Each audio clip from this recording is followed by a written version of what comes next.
Bulanan, 48 years old, working here in NEDA Region 4A as Secretary to the Regional Director. Na-introduce ang ViewSkin dito sa NEDA mga last week of January. Maraming ka-office mates ko ang mga nagsikuha at gumamit nito. Kasi yung mga ka-office mates kong iba, meron silang mga melasma, may mga pimples, may mga imperfections sa mga mukha nila, may mga wrinkles.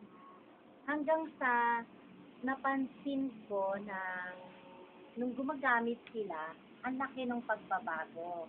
Lahat ng mga yon, lahat ng problema nila sa skin nila, na-address ng ViewSkin. So, dun pa lang ako na-convince na gumamit din ng ViewSkin. Kaya, nung last week of May, kumuha ako ng ViewSkin. At napansin ko na first night pa lang ng paggamit ko, nababanat na yung mukha ko.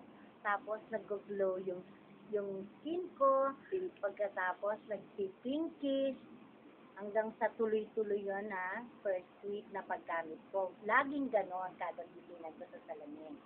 Second week, napansin na ng mga iba kong kaibigan na parang may nababago daw sa mukha ko. Nagparetoke daw ba ako? Nagpabanat? Sabi ko, hindi. Gumamit lang ako ng ViewSkin. Kaya sabi ko, gumamit din sila. Meron namang kumuha. Kaya, okay naman ang effect sa kanila. Kaya, ako, hindi na ako gumagamit ng makeup, lipstick na lang at saka mascara. Kasi, yun ang sinabi sa akin nung nag-alok sa akin ng ViewSkin. Na walang makeup, maganda kahit walang makeup. Pag ViewSkin ang ginamit sa akin. At saka, totoo nga. Kaya talagang, kung ako, talagang para sa akin, nire-recommend ako na gumamit din kayo ng ViewSkin. Hindi kayo manghihinayang sa ibabayad nyo, mura na siya, effective pa.